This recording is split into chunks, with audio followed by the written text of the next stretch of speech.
So a few years ago now, I joined a team to help plant a church in New York City, in Manhattan. And it's probably the time in my life when God's calling was clearest. I don't have time to go into all the different people and experiences he brought into my life, but it was crystal clear what he wanted me to do, and it wasn't just a pipe dream. That had been confirmed by mature leaders and people that were in church planning. And so I knew that this is what God wanted me to do, but the task seemed impossible. And we got the leaders together to start pulling together a plan and roughing out a budget, what's realistic, how many people are likely to come, and when will they be able to start paying for things themselves, and so how much money do we have to raise up front? And like newsflash, New York City is a very expensive place. So to be able to pay staff and overhead and all the generous ministry stuff we wanted to do in our community and the rental space and all this stuff, expenses I didn't even know about because I'd never run an organization before. The price tag on a 5-year budget, which is what they thought it was going to take for this church to be able to stand on its own 2 feet, was just a little bit shy of $1 million, American dollars, that I needed to go raise from people. Now, I don't know how you roll, but I couldn't just go into my wallet for money like that. I had never raised more than a few $100s, and that was for a mission trip, and I had to ask everybody I knew, and like some people that weren't even Christians, and then I'd go back and like ask some people twice to pull that together. So the idea of pulling together $1,000 or $10,000 or $100,000 or nearly $1 million, it was just flat out impossible. I was a middle school math teacher at the time. There's just no way. I became a Christian as a young adult when I was 21 years old. So I didn't have a bunch of contacts in church. My family's are not Christian. I had no idea where to start. I needed God to provide. That's just the simple truth. And that's something that, big or small, every single one of us needs or will need.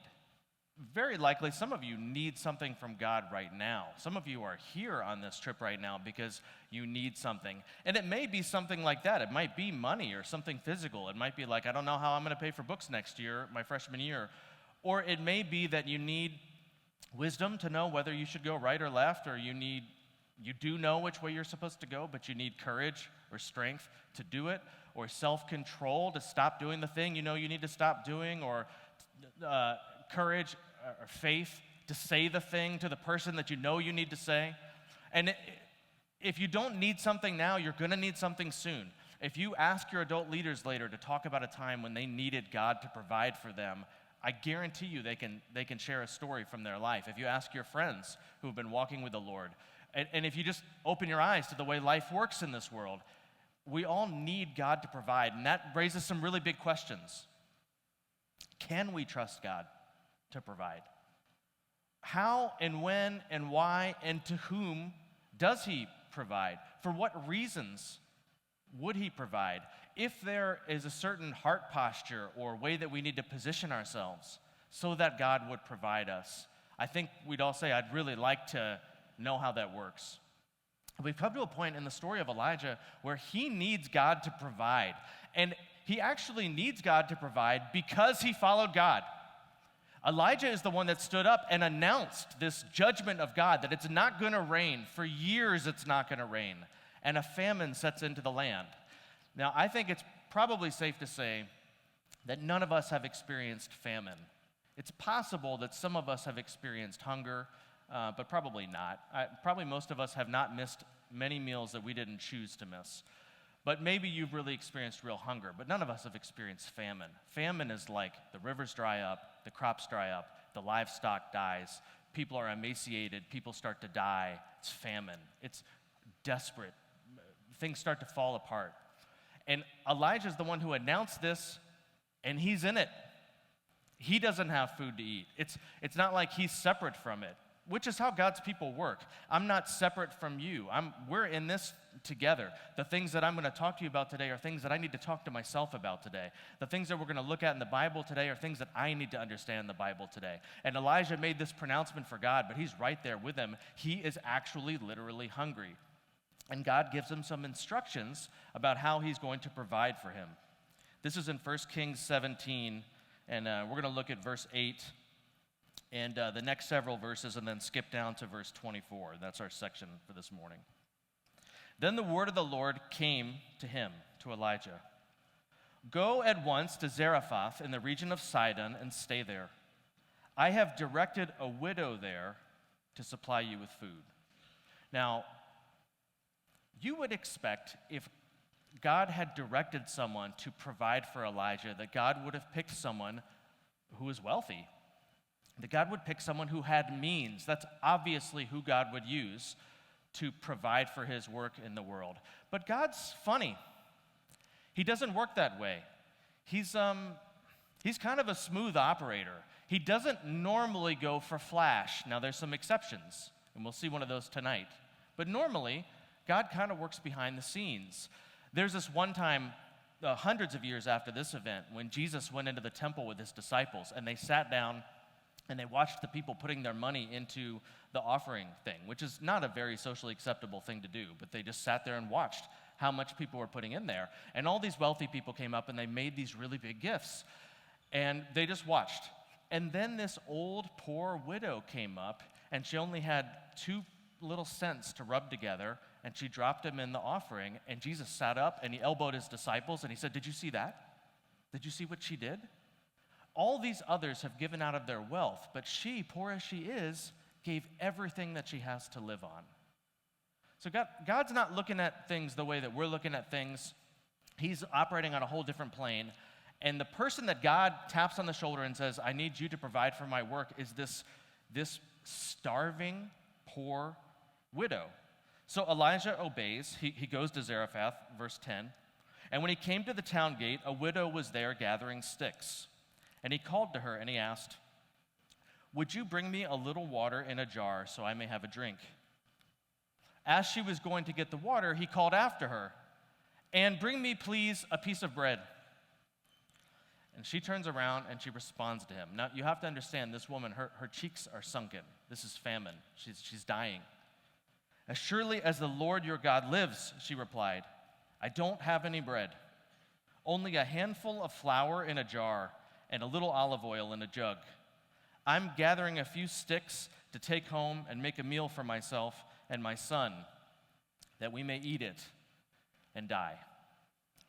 I don't know if we can really understand how desperate this situation is. Her son's ribs are sticking out at home. I mean, they don't have enough food to live. She knows they're going to die. She just has a little bit of flour and a little bit of oil, and her plan is to make a little tiny lump of bread so they can each get a couple of bites before they die. I mean, this woman is as poor as it gets. She doesn't have anything. She doesn't even have food. She obviously doesn't have any friends that have anything. Otherwise, they wouldn't have let her get in this situation. I mean, this is just the lowest of the low. It's the very end of her life. It's the very end of her son's life.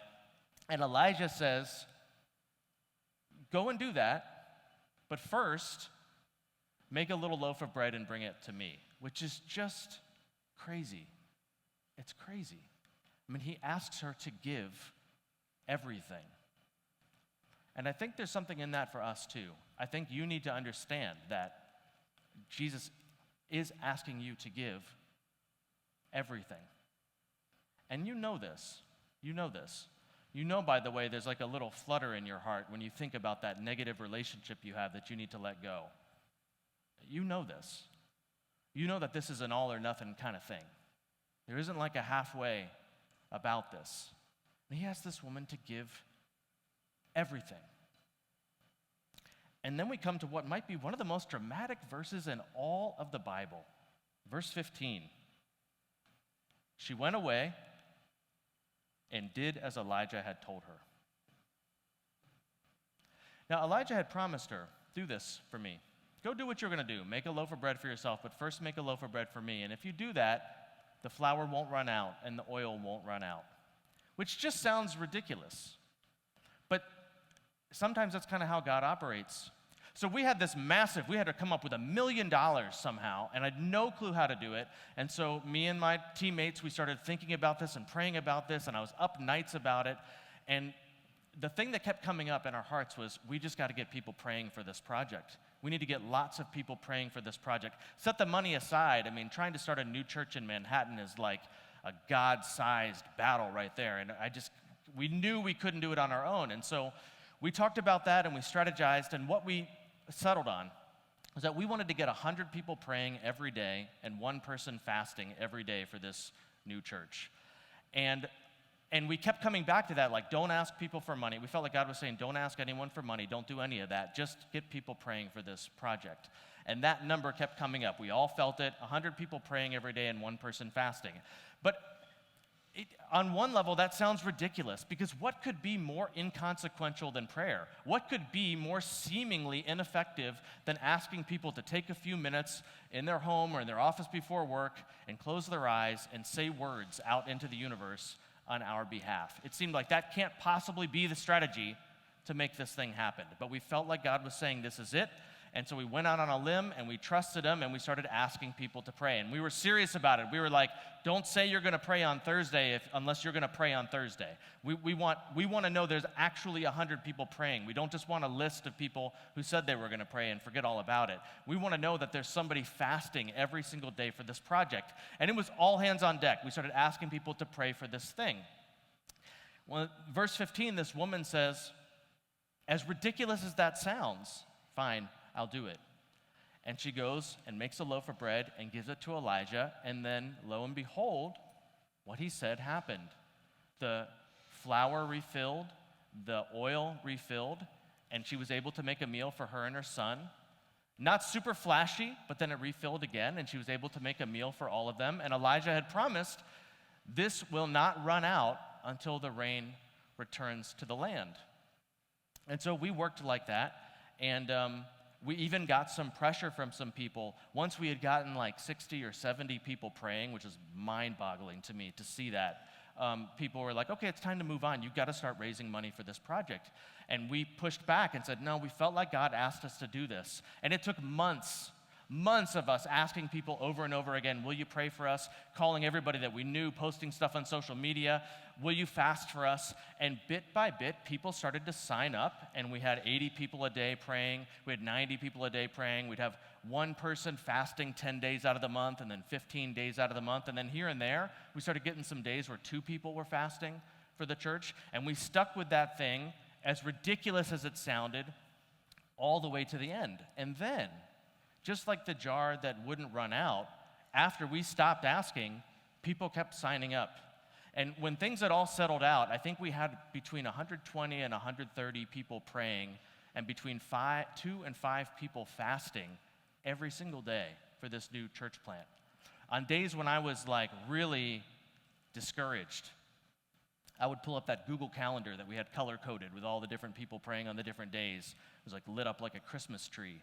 And it would just give me what I needed to put one foot in front of the other. It blew my mind the way that thing kind of played out. And then the money started coming in. My home church made this huge gift, and then another really big church followed it up with this huge gift, and then 3 or 4 other big churches followed up with these huge gifts. And then all these people started to find out about the project and give $10 a month or $100 a month or whatever. And then we had worked this budget to be as conservative as we possibly could to make this thing healthy. And people started to provide the money that was truly needed to make this ministry happen. And it was unbelievable to see. Now, we asked, but within about 6 months, every single dollar that we needed for that next 5 years had just come together for this church plant. Something that had seemed completely impossible. God asked us to use this counterintuitive way to go about it, and then provided every single thing that we needed. And so the question of, can you trust God to provide, is a question that you sort of have to answer for yourself. Because what I would say to that is, you can trust God to provide if you will trust God. If you're asking for God to provide for you to do your own thing off to the side, there's not much I can say for you. I don't know what God may or may not do for you. But if there's something that you know God has asked you to do, then you can take it to the bank, sometimes literally. If God has directed you to do this thing, you can trust God to provide. And the way you find out whether or not you can trust God to provide is by trusting God to provide. You actually have to take the step. And so then that begs the question of, how do you become a person like Elijah or like this widow?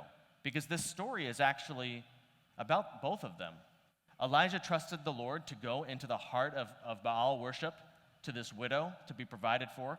This widow trusted the man of God, Elijah, who represented God, with everything that she had, including the life of her own son. And they both actually took the step. She actually went off and made the loaf and gave it to Elijah, and then found out that she could trust God to provide. So then the question is, how do we become the kind of person that actually trusts God so that you can find out whether or not you can trust God to provide? And the answer to that is, you got to take the step. You got to do it.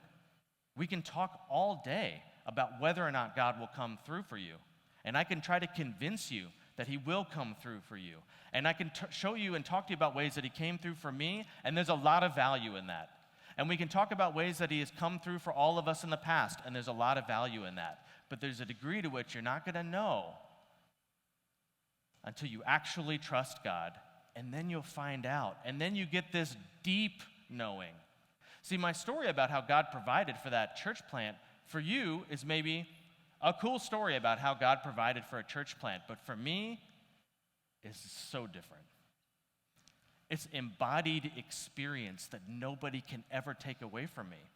If God ever calls me to do something crazy again, I know that he is capable of giving me what I need to do it. I know it because it happened to me. You can't reason me out of that. It's not based on some logical sequence of things. It's based upon my actual living, breathing experience with the real God. And that is the thing that I want each and every single one of you to have. And so the question then is, so how do you do that? How do you become a person who trusts God? And what I want to say is, you've got to start small. You've got to start right where you are. He who is faithful with little will be faithful with much. This was such a small thing that God told Elijah, go to this woman in this town. And this is such a seemingly small thing. I mean, you could imagine this widow saying, like, what could a little lump of bread possibly do? What difference could that possibly make? This is all I have. It's gonna keep you alive for another 15 minutes, and all it's gonna do is deprive me and my son of what little comfort we might have. This is not big enough, and all of us are tempted to think that. What difference could it possibly make if you started praying for somebody that you know you should be praying for? What difference could it possibly make if you started reading a chapter of Scripture a day? Start somewhere, a chapter a day. It's 5 minutes. And read it till you read the whole Bible, which is something that you kind of want to do. You kind of want to read the whole Bible start to finish. Well, the only way to do it is to read the whole Bible. What difference could that possibly make? What difference could it possibly make if you make some little gesture of service or love to somebody in your life? What difference could it possibly make if you treated your part-time job like it was important, like God cared about it, and you actually took it seriously? What difference could it possibly make if you reached out to somebody that didn't have friends at school? These things seem like little things. But if you trust God in the little things, you will find out that you can trust God to provide. I think a lot of times we miss God because we're not looking in the right places. We're looking for the big, flashy things, which sometimes happen, but it's not God's style. There's a famous psychiatrist named Carl Jung who said, man does not see God because he doesn't look low enough. And I'm inclined to say that that's true. I want to tell you where a third of that $1 million came from. It came through one guy who I knew him as, I don't want to give away his identity, but he was just a regular dude that I had in a Bible study years earlier. And he worked a job, like an equivalent job to like an EMS. Regular, hardworking guy. And he was in my Bible study, and I actually pushed him pretty hard about some faith stuff. And then we moved to New York City, and we fell out of touch. And then years later, this anonymous donor rose up and started dropping these huge $50,000 matching grants on this project. And it was a while before I pieced together who this was. It was that guy. And what happened was he married this young woman who was part of a family, a very wealthy Christian family that managed this huge Christian foundation that they used to fund all kinds of incredible things all over the world. And they were on the prowl for projects that they could get excited about. And this guy had just married into this family in the years previous. Now think about that. I've never stopped thinking about this. What if I had had like a chip on my shoulder? What if I missed God because I was looking too high? Like some of you maybe are missing God because you're looking a little bit too high. And what if I had a chip on my shoulder and said, God's calling me to plant this church. We need to raise a whole lot of money. So I'm looking for the powerful, wealthy, influential people, because obviously those are the people that God is going to help make this dream come true. And I don't have time for the regular people like me. I don't have time for that. I'm looking for the movers and the shakers. And I totally missed out on this guy who, in the end of it, his foundation brought like over $300,000 to this project. He would bail us out when we didn't have money to make payroll. He would just drop these gifts on us right at the last second when we needed them. I think that sometimes we miss God because we're looking too low, or we're not looking low enough.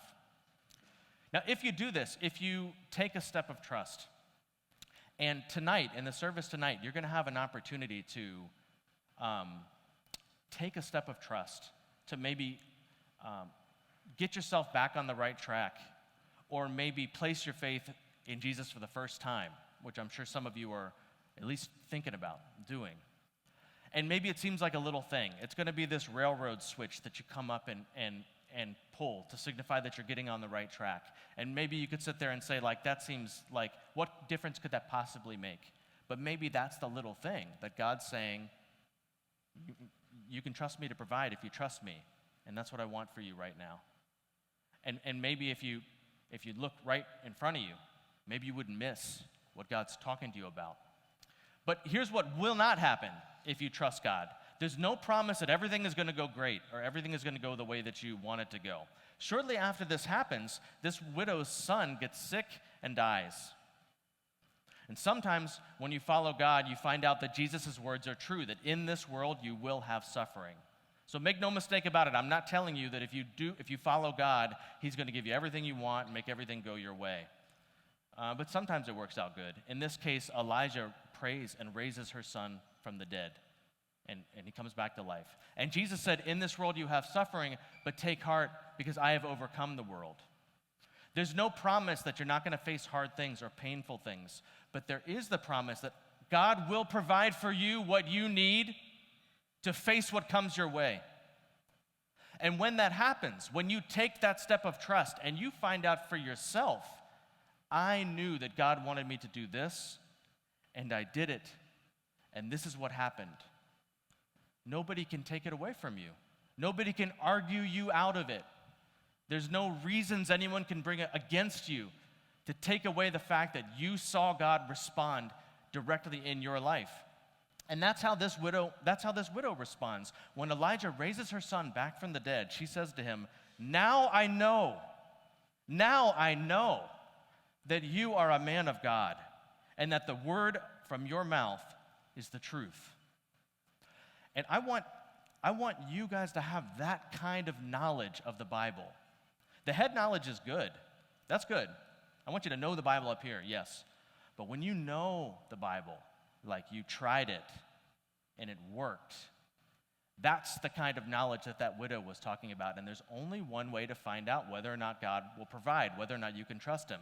It's to actually trust him. Now I want to show you what this looks like. And to demonstrate this, I'm going to do what might be the stupidest thing I've ever done from a stage anywhere. I want to do a trust fall backwards off this stage. And I need 10 to 20 young men to come up here and catch me. So you guys with your hands on, come up here.